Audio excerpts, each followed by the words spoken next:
ويقولون سبعة وثامنهم كلبهم وما يعبدون إلا الله أن يشاء ولبثوا في كهفهم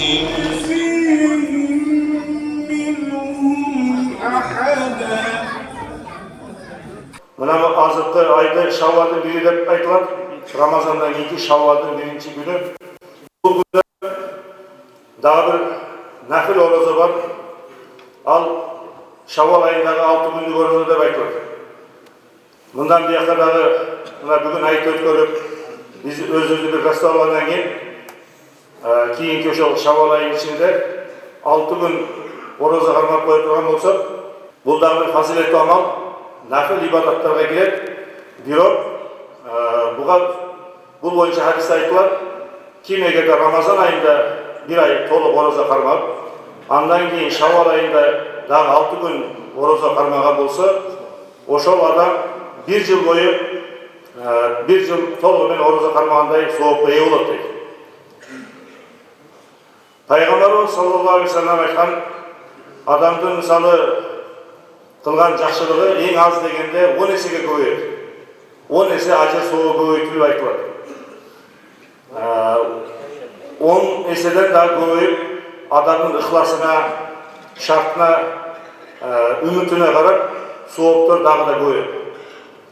Şu keminde 10 есе соғып көбейгендігі үшін, мына айтайлық 30 gün егерде ораза қармаған болса, 29 gün, ананың артынан дағы 6 gün қармай тұрған болса, ошоны оңы көйткенде bir жылға барабар болып қалады екен да. Ошол нафил оразаларда егерде кимдир мына казасы жок болгон болсо, ал адамдар ошо Шаввал айындагы 6 күндүк оразаны да кармап коюуга киришиш керек иншалла. Ал эми казасы калып кеткендер болсо, казасын толуктап койгону зарылар болот. Анткени парызды орундатуу биринчи орунда турат. Ошондой эле мына бүгүн ayet namaz okulganға чейин дагы bir аткарып кое турган ишибиз бар. Бул фитр садаканы төлөп коюу дейт. Фитр садаканы ар бир жанга эсептеп берилет. Бул жерде мисалы орозо кармаган инсан дагы, орозо кармай албаган болсо дагы бардык үй бүлөдөгү мүчөлөргө эсептеп, чоң кичинесин баарын эсебине алып, фитр садаканы төлөп коюу зарыл. Бул нерсе шариятыбызда важип болгон амал. Vacip degeni millettүү amal eкен да. Колунда бар, мүмкүнчүлүгү бар инсан үчүн фитр садаканы берүү важип болот. Ошого караганда мисалы кичинекей үйдөгү наристе үчүн дагы ал ибадатка мисалы ага эрте болсо деле орозо кармалса дагы, намаз окубаса дагы, бирок ал кичинекей инсан эсепке алынып, фитр садака алар үчүн да берилет. Фитр садаканы ошо эң акыркы убактысы айт намаз окулганга чейин болот. Ошого жетишип калуу зарыл. Фитр садаканы берген болсо, бул фазилети кандай десе, фазилети ошо Рамазан айындагы кылган сооптуу иштерибиздин кабыл болуштугу үчүн бул нерсе жардам болот экен да. Жана Рамазан айындагы кетирген айрым кемчиликтерибиздин кечирилишине ошол нерсе себеп болот. Ошого бул нерсеге биз разылығыз менен мұқтаж адамдарға беріледі. Фитр садақаның мақсаты ошол колунда бар адамдар мұқтаж болгондорго таркатып берүү болот экен да. Бул дагы анын өзүнүн көлөмдөрү бар. Жана будайга же унга, арпага, мейизге же курмага байланыштуу кылып, ар ким өзүнүн шарты канчага туура келген болсо, шартына жараша фитр садаканы өз убактында төлөп калуу зарыл болот иншалла. Kudayım barımızda tavfikat versin, şu kelgen kadamlarımızda Allah'ın soğuklara takılsın, şu oroz ayında tutan orozu kabul olsun, okugan taravih namazlarımızda, kılgan taat ibadet dualarımızda, ötkörgen iftarlar, ihsanlarımızda, hayırlılıklarımızda Kudayım kabul kılıp, özünün razılığını tapkanlar, nasip kılıp, bundan narıdağı köpürgen soğuk işleri atkarışına Allah'ın tavfikat versin. Buna bu açılgan canı meçhidi de Kuday Teala özünün kutlu, berekeli kılıp, dinimiz için faydalı, elimiz için faydalı bir jaylardan kılıp, şu yerde köpürgen jakşı insanlar tarbiye görüp, бүткүл ааламга бир жакшылык таркатуучу инсандар ушул жерден талим тарбия алып чыгышын Кудайым өзү насип кылган болсун. Ушул мешиттерди куруп абад кылган инсандарга да Кудайым өзү ыраазы болуп кылган мээнеттерине чоң ажыр сооптарды берип, дайыма ушу элибиздин пайдасына, dinimizin faydasına emgek kılıp yürüyüşünü Kudayımızın nasip kılgan olsun. Ve sallallahu teala ala hayri halkihi Muhammed ve ala alihi ve ashabihi ecmaîn bi rahmetihi. Анда урматтуу бүгүнкү ороз айт намазына келген жалпы жамаат алгачкы куттуктоо үчүн сөздү Кыргыз Республикасынын президентинин Жалал Абад облусундагы ыйгарым укуктуу өкүлү Текебаев Тилек Кыдырмаевичке беребиз. 30 күндүк Рамазан айы бул мусулман баласынын руханий тазаланууга, пейилди оңдоп, жакшылыкка умтулууга, жаратканыбыз менен пенденин ортосунда байланышты бекемдеп, сабырдуулукту жайылткан улуу ай болуп саналат. Биз жыл сайын орозо айын жакшы тилек, жаркын үмүттөр менен күтөбүз.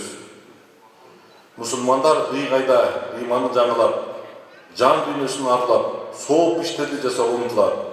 Кылымдар бою ислам динибизге мына ушул руханий бөөлөп, адам баласын ар дайым жакшылыкка жетелеп, жаш муундарды туура жолго чакырып келет. Урматтуу мекендештер, бүгүнкү күндө президентибиз Садыр Нуркожоевич Жапаровдун жетекчилиги алдында өлкөбүздө аткарылып жаткан иш-аракеттер, социалдык, экономикалык, инфраструктуралык жумуштарды күбө болуп жаткан келе жатышат. Мунун баары мамлекетибиздеги ынтымактын жана биримдиктин жемиши десек болот. Кадырлуу мусулман бир туугандар, бүгүн ыйык орозо айт намазын окуу үчүн Жалал Абад шаарында жаңыдан курулган мусулман кул ажы жума мечитинде чогулуп турабыз. Мына ушул жаңы мечитти курган, ага көмөктөшкөн баардык инсандарга жараткан Аллах Таалам ыраазы болсун. Пайгамбарыбыз саллаллаху алейхи ва саллям айткандай, ким мечит курса, ага Аллах бейиште үй курат деген. Сиздерге Аллах Таала ушул уадаланган соопту насип этсин. Урматтуу мекендештер, чексиз беримдүүлүк менен кайрымдуулукка бөлөнгөн бул берекелүү күндөрдүн сиздерге бекем ден солуп, үй бүлөңүздөргө амандык, мамлекетибизге гүлдөп өнүүнү каалайм. Аллах Таалам Рамазан айында кылган дуа тилектерибизди кабыл кылып, кайрымдуулук иштерибизге эселеп сооп жатып берсин. Баарыңыздарга да бир жолу бүгүнкү орозо айт бараңыздар менен чын жүрөктөн куттуктайм. Көңүл бургуңуздар үчүн чоң рахмат. Биздин да ошо Нематул ажыбызда кандайден иштебиздин баардыгын жасап берет, ошо биздин ошо грамотабыз бар эле. Кыргыз Республикасынын президентинин Жалал Абад облусундагы ыйгарым өкүлүнүн аппаратынын 2025-жылдын 28 мартындагы номер 32 сөйлөө жөнүндө буйругу облустун аймагында экстремизмдин, терроризмдин, улуттар аралык чакчактардын жана жашчы тириктер арасында укук бузуулардын орун алууда кошкон салымы үчүн Кыргыз Республикасынын президентинин Жалал Абад облусундагы ыйгарым өкүлүнүн ардак грамотасы менен Жалал Абад облусунун мусулмандар казысы Нематулла Ажы Жээнбеков сыйлансын. Кыргыз Республикасынын президентинин Жалал Абад облусундагы ыйгарым өкүлүнүн Текебаев Тилек Кыдырмаевич. Чоң рахмат. Анда кийинки куттуктоо сөзү Жалал Абад шаарынын мэри Ормоков Эрнисбек Абдыжалиловичке берилет.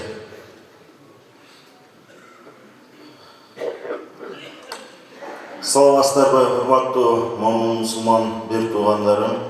Мынакей ислам дининин 5 парыз бири болгон орозону кармап жараткандан ушу элибиздин ынтымагы, ушу мамлекетибиздин тынчтыгы, ар бир үйдө токчулук, молчулук болгон, билип билбей кылган күнөөлөрүбүздү жараткандан кечир деп мына орозо кармадык. Мына Кудай буйруса кармаган орозолорубуздун баардыгын жараткан кабыл кылган болсун. Анан билесиздер, мына биздин орозо айында канчалык берекелүү, канчалык мындай ынтымакчылыкка чакырып, башын бириктирип, кайрымдуулук кылганга дагы чоң жол ачылат экен да. Мына биздин өлкөбүздө 3 ууз ооруп, Хамза, Аслан, Байкан уулдарыбыз ысма оорусу менен ооруганына байланыштуу мына орозо айында канчалык мусулман бир туугандарыбыздын башын биригип, мына ар бирине 170 миллион сомдон акча топтоп берди да. Бул эмнени билдирет? Бул баягы ислам дининдеги баягы ынтымакчылыкта, ислам дининде кайрымдуулукта бекем иш алып баргандыгын билдирет экен да. Ошон үчүн мен Немат ажыдан, имам катиптерден сурап келиптир. Ошо балдарыбызга дагы дуа кылып, ошолордун ден соолугун, ошолордун өмүрүнө дагы чоң ден соолуктарда бекем болушун. Анан урматтуу шаарыбыздын тургундары, коноктору, анда мен сөзүмдү кыскартып, сиздерди бүгүнкү айт, Орозо айт намазыңыздар менен чын диlimden куттайм. Барыңыздарга ден соолук, тилеген максатыңыздарга кармаган орозоңуздарды жаратканым кабыл кылган болсун. Дагы бир жолу айт майрамыңыздар менен куттайм. Рахмат. Чоң рахмат. Кезектеги куттуктоо сөзү Жалал Абад шаардык кеңешинин төрагасы Турдубеков Орозбек Турдубековичке берилет. Ассаламу алейкум, рахматуллахи ва баракатух. Момун мусулман туугандар, урматтуу шаарыбыздын тургундары, сиздерди жан дүйнөнү арулаган биримдикти, ынтымакты, кечиримдүүлүктү жана мээримдүүлүктү тартуулаган Орозо айт майрамыңыздар менен Жалал Абад шаардык кеңешинин атынан жана жеке өзүмдүн атынан чын жүрөктөн куттуктайм. 30 күн бою Алланын ыраазычылыгы үчүн кармаган орозоңуздарды Алла Таалам кемчиликсиз кабыл кылган болсун. Бул ай дилибизди, жүрөгүбүздү, жан дүйнөбүздү иман нуру менен нурдантып, ибадат менен арулады. Орозо бизди чыдамкайлыкка, сабырдуулукка, неаматтын баркын билүүгө жана кайрымдуу болууга үйрөттү. Урматтуу шаар тургундары, бул күндөрү бири-бирибизди жакшы каалоо тилектерди айтып, муктаждарга жардам берип, жараткандан өлкөбүздүн тынчтыгын, элибиздин ынтымагы менен биримдигин тилеп калдык. Урматтуу мусулман туугандар, учурдан пайдаланып, шаарыбызда болуп жаткан сооктуу иштерди айта кетпесем да болбойт. Мына аткаруу бийлиги менен бирге шаарыбызда жолдор оңдолуп, бак-дарактар тигилип жатканы да бул кыяматка чейин соогу жете турган сооктуу иштердин бири деп айтсам болот. Урматтуу туугандар, дагы бир жолу Орозо айт майрамыңыздар менен чын жүрөктөн куттуктайм. Өлкөбүздө тынчтык, аманчылык болсун. Ар бир үйгө Алланын рахматы болгон болсун. Чоң рахмат. Чоң рахмат. Анда соңку куттуктоо жана баян сөзү Жалал Абад облусунун мусулмандар казысы устаз Ниматулла Ажы Жээнбековго берилет.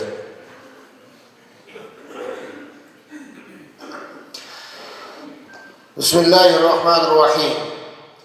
Alhamdulillah, wassalatu wassalamu ala rasulillah, amma ba'd. Assalamu alaikum wa rahmatullahi wa barakatuhu, urmattуу musulmanдар. Allah Taala'nın berekeli Ramazan ayını аяқтап, бүгүнкү айт күнгө жеткизген Allah Taala'га шексиз шүкүрлөрдү айтабыз. Барыңыздарды Кыргызстан мусулмандарынын азирети муфтийи Абдулазиз Карынын атынан айт майрамыңыздар кут болсун.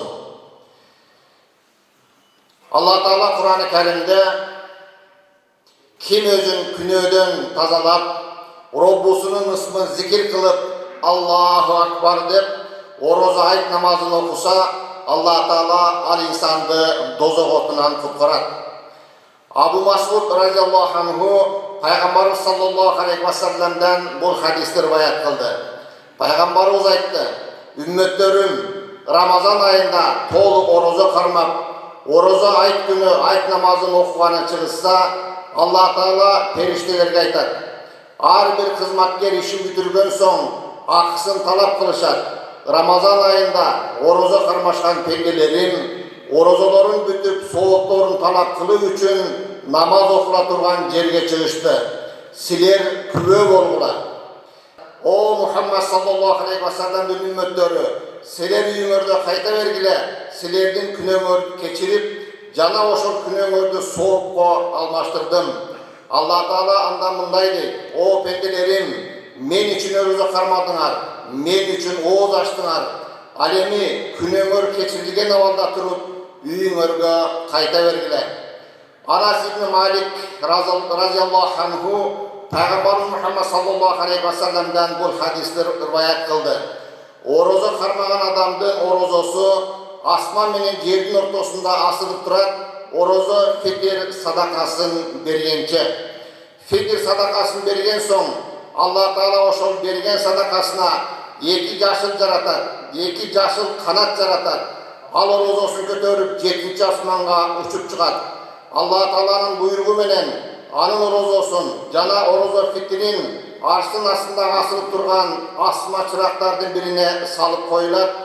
Қиямат күні анын егесі келгенге чейин. Вахид ибн Мунаббах пайғамбарымыздан бұл хадисті риwayat қылды. Ар бір айт күні болғанда иблис алейхи лаана анын болушынша үнін шығарып қиқырады.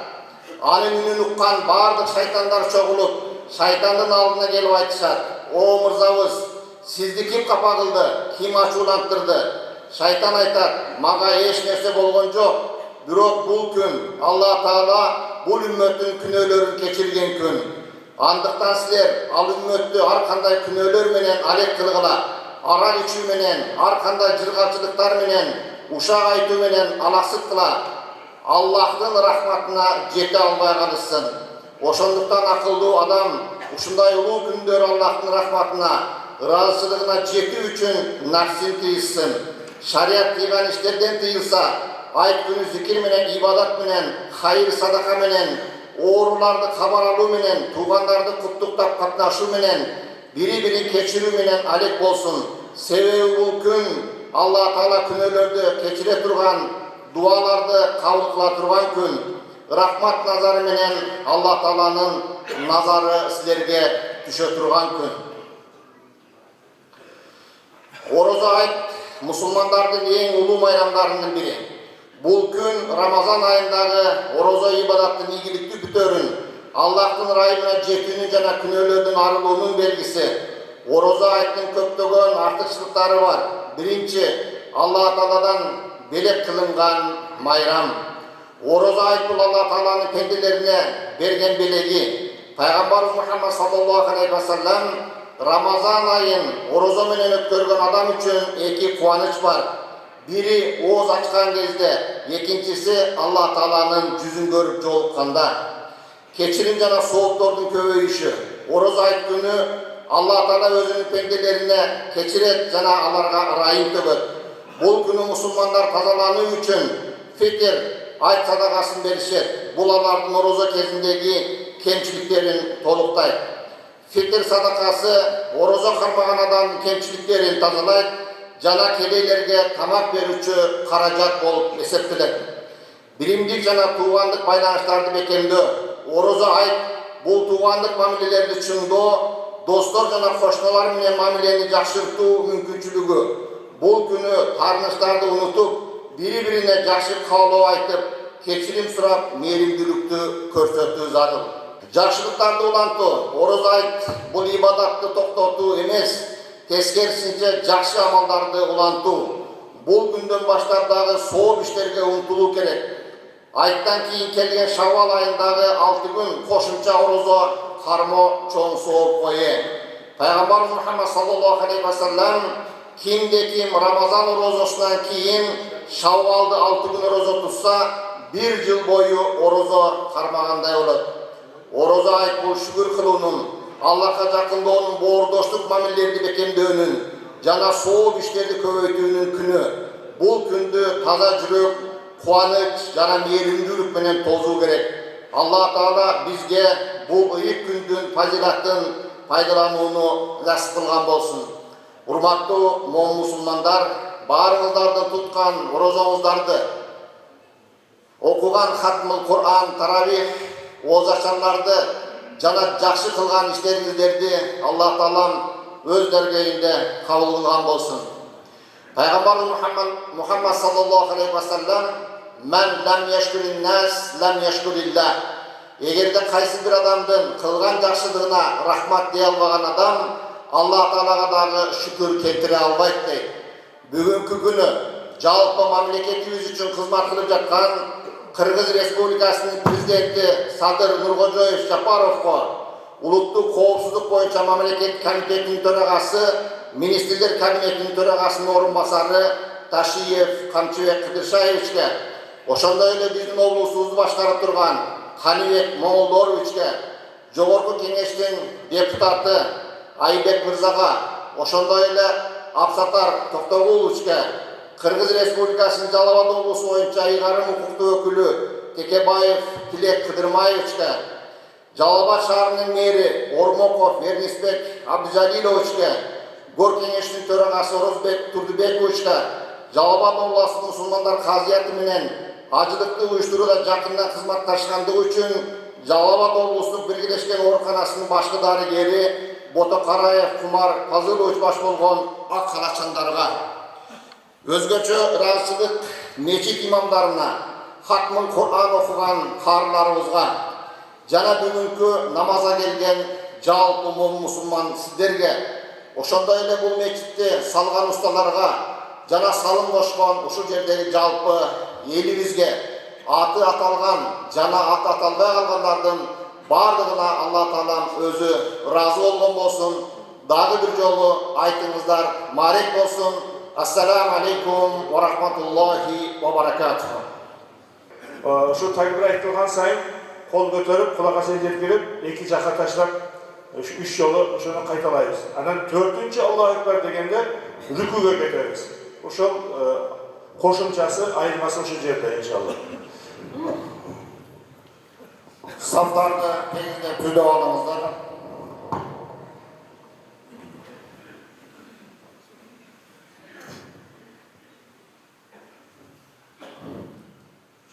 Allahu akbar.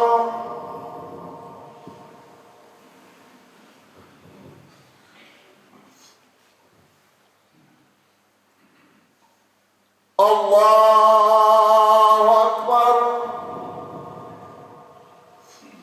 Allahu akbar. Allahu akbar. Elhamdülillahi Rabbil alemin. Ar-Rahmanir-Rahim. Maliki yevmiddin. İyyâke na'budu ve iyyâke nesta'in. İhdina's-sirâtal mustaqim. Sirâtal lezîne en'amte aleyhim. Gayril mağdûbi aleyhim veleddâllîn.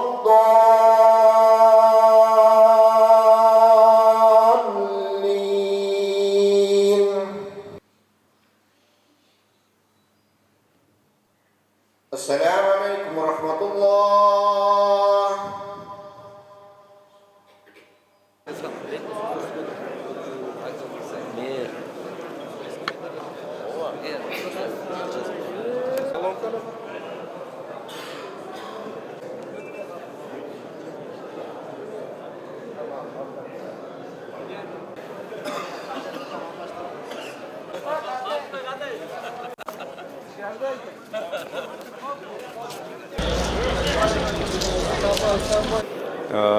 Мына бүгін ушундай ар бир мусулман пендесине парыз болгон ораза, фазилеттүү ораза айын бүтүрүп, ошо ораза айт намазын окуп чыктык.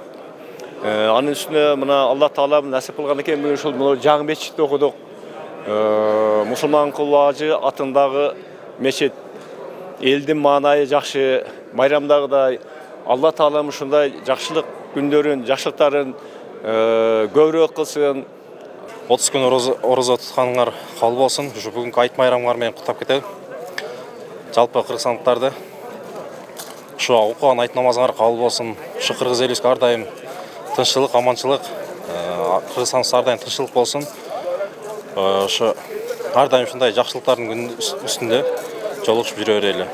Жылдан жылга уже айт майрам экенин түшүнүп атабыз дагы, баардыгыбыз мындайча айтканда бандай парк-шарктарга чыгып, бала чака менен, үй бүлө менен уже майрамдаганды уже көрүп атабыз да. ошол анан мына жаңы мечит дагы кут болсун баарыбызгачы. Анан негизи ушул 30 күн кармаган орозобуз кабыл болсун. Анан ушу баардык эле кыргызстандыктардын ушу айт майрамы менен чын жүрөктөн куттуктайм.